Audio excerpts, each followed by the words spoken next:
Oke, kita keliling-keliling kota Kuala Lumpur sambil menghilangkan boring karena terus-menerus di rumah.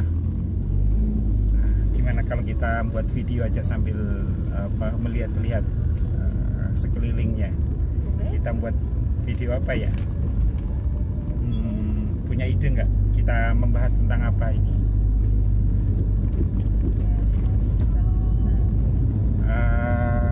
Kalau yang lalu kan kemarin kita akan membahas tentang mengapa memilih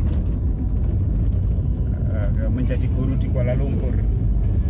Nah, gimana kalau sekarang kelanjutan? Nggak boleh ini, musiknya nggak boleh kedengaran. Kita lanjutkan cerita yang kemarin. Setelah tiba di Kuala Lumpur, topiknya yang kita bahas hari ini adalah mengapa kita memilih tinggal di kondominium. Gimana, setuju nggak? Oke, sip. Kalau di sana bukan kondominium namanya. Apartemen ya. Kalau di Indonesia lebih mengenal kata apartemen. Oke, sambil menuju kita ke arah Cokit, kita cerita tentang mengapa kita memilih tinggal di kondominium atau di apartemen. Sebenarnya kita nggak memilih juga ya, sama seperti kita kemarin nggak milih untuk menjadi guru di Kuala Lumpur. Iya, karena nggak ngerti juga, tiba-tiba aja udah nyari-nyari kok dapetnya di situ gitu ya. Kita kan nyari flat yang di Pak Juni dulu itu kan. Oh ya, sempat. Cuman begini, jauh gitu. Jauh, sempat nyari, betul. Jadi begitu kita menginjakkan kaki ke Kuala Lumpur, ke Malaysia, dijemput oleh kepala sekolah, betul nggak? Yeah. Lalu kita dibawa ke rumah kepala sekolah 1 minggu di satu sana. minggu, karena memang dulu kebiasaannya guru baru itu akan menginap di rumah kepala sekolah dulu selama 1 minggu sambil mencari tempat ya, sambil mendapatkan tempat. Nah, waktu itu kita seminggu di rumah kepala sekolah, lalu ya nyari-nyari ke sana kemari, ke Ampang, ke Gombak, banyak sekali tempat. Lalu hari keberapa ya, ke-5 atau ke-6, ada, ingat nggak Bu siapa ya? Bu Diana. Betul sekali, Bu Diana. Bu Diana itu orang Indonesia yang memiliki unit yang ada yang disewa-sewakan juga. Iya. Nah, Bu Diana datang ke rumah kepala sekolah lalu nawarin, Pak, tinggal saja di tempat saya, ada kamar disewakan gitu ya. Oke. Karena nggak ada tempat tujuan lain, ya sudah, akhirnya kita sewa kamar. Satu kamar kita pakai bertiga. Iya. Masih ingat nggak berapa sewanya?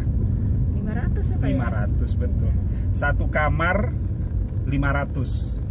Isinya hanya ada kasur atau tilam queen, lalu ada kipas angin 1, lalu ada lemari kecil, ada aircon tapi nggak boleh dihidupkan karena kalau menghidupkan aircon jadi 600. Jadi 600 ya, tambah untuk bayar listrik atau elektrik.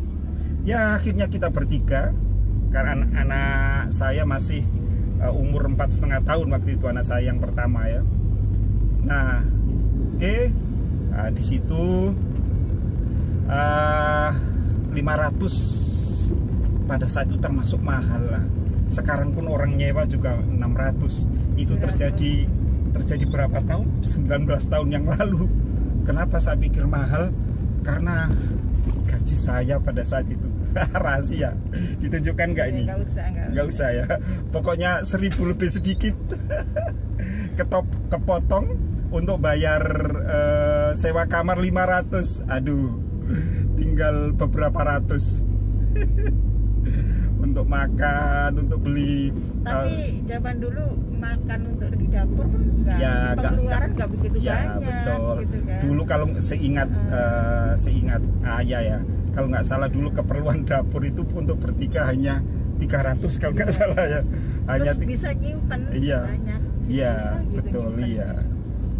Nah, di sewa kamar itu kita juga tidak lama.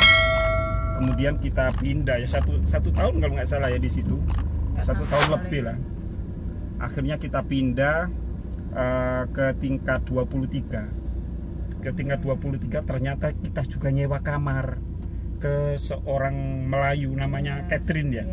Catherine, orang dari Johor. Kenapa kita pindah ya waktu itu? Karena lebih murah atau gimana? Iya, gimana ya? Udah bosen kali ya. Lupa.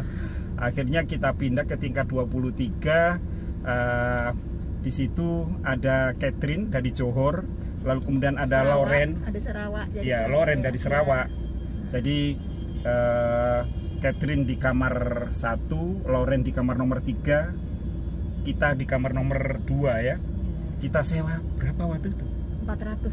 Kok malah turun? Iya, karena murah. Kita kan cari Iya, 400. Iya, 400 rumahnya bagus. Kita pindah karena murah. Iya. Gitu. Full furnish, ya. Terus wah, kita bebas di situ. Iya. Ternyata kurang lebih tapi setahun ya kita di situ, karena disitulah anak kita yang kedua lahir.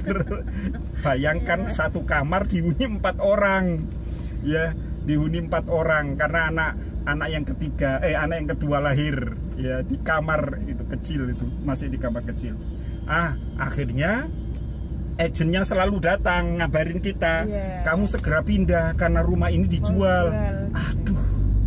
Dan pada saat itu mama sangat benci Pak sama agennya. Karena selalu datang nyuruh pindah gitu. Ya, gitu. Benci hamil besar lagi hamil disuruh keluar aja. Sebel banget kalau dia datang. Akhirnya dia baik juga sih. Akhirnya dia mencarikan kita rumah. Sebetulnya baik dia. Iya. Namanya Lin. Agennya namanya Lintan. Sampai sekarang kami masih akrab, masih berhubungan. Nomor teleponnya masih ada, Facebooknya pun masih ada. Baik. Ya, dia baik.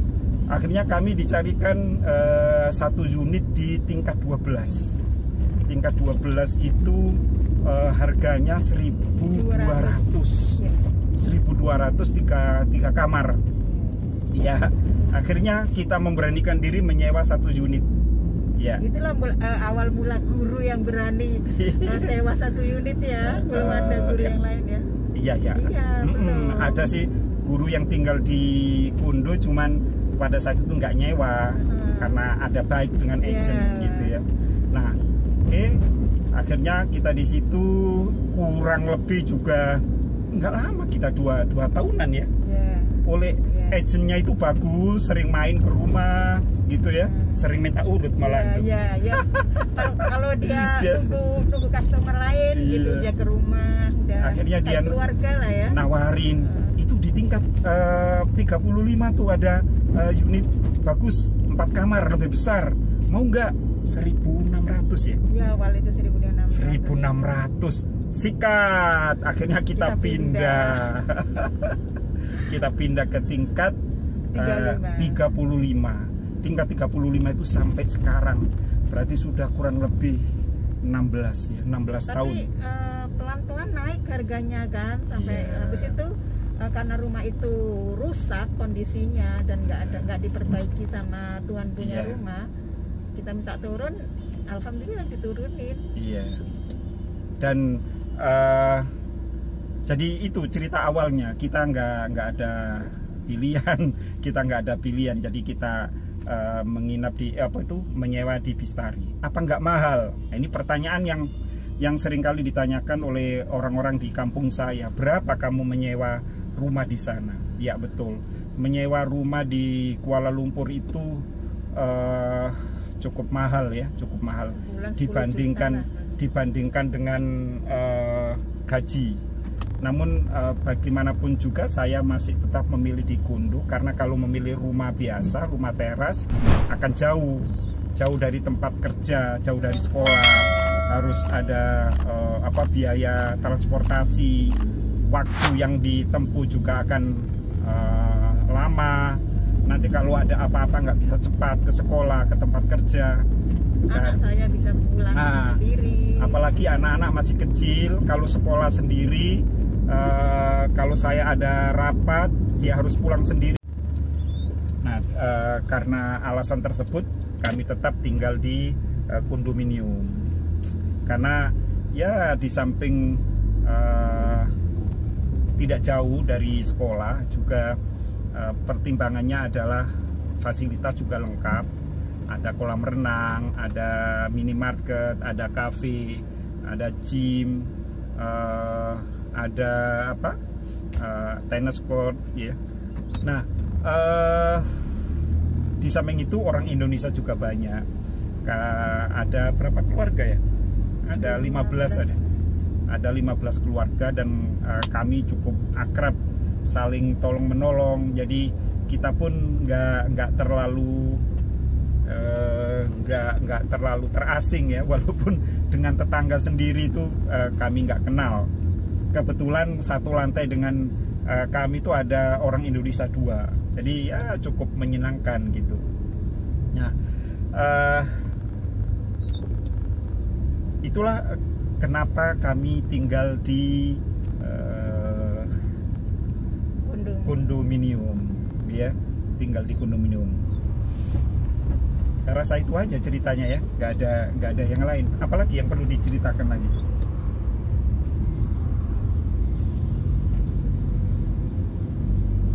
Ya, nggak enaknya itu tadi, enaknya ya. Nggak enaknya ya. Nggak, kalau saya sih nggak enaknya awal-awal itu merasa kesepian aja. Iya betul. Nggak ada tetangga kan. Kalau yang kita ceritakan tadi itu enaknya. Nggak enaknya juga ada sebenarnya. Yang pertama, awal-awal datang ke tinggal di apartemen atau di kondominium itu ya, sebagai orang kampung sangat tersiksa, terutama istri saya. Iya, bidadari pink ini, karena awal-awal datang selama 1 tahun itu nangis terus. 1 tahun coba nangis, ingin pulang karena nggak punya tetangga. Pada saat itu betul-betul nggak punya tetangga. Lalu kalau saya belum terbiasa, iya, saya ngajar anak ikut sekolah, dia akan sendirian. Waduh, belum ada kegiatan. Iya, belum ada kegiatan. Nah, akhirnya ya nangis minta pulang. Namun lama-lama sudah terbiasa dan alhamdulillah kerasa sudah kenal, iya, ramai orang. Banyak kenal, ternyata banyak orang Indonesia. Lalu kemudian ya ada ikut organisasi, ada pengajian, ada apa lagi ya, badminton, kegiatan olahraga dengan orang-orang Indonesia di sekitar atau sama-sama orang tua murid. Iya. Kadang-kadang kita jalan-jalan bareng. Iya. Akhirnya kekurangan itu menjadi hilang. Bahwa yang semula tidak punya teman, nangis, ingin pulang, ternyata lama-kelamaan tidak lagi. Dan kerasan. Sekarang pun sudah terbiasa hidup berdua, nggak ada anak, ya. Kami sudah terbiasa. Namun tetap aja kangen, ingin pulang. Tapi ya ada halangan lagi karena COVID-19 ini, kami sudah 2 tahun tidak pulang. Ini yang paling lama kita nggak pulang ya. Iya. Oke, itulah cerita tentang bagaimana kami memilih tinggal di kondominium, ya, bukan di rumah teras.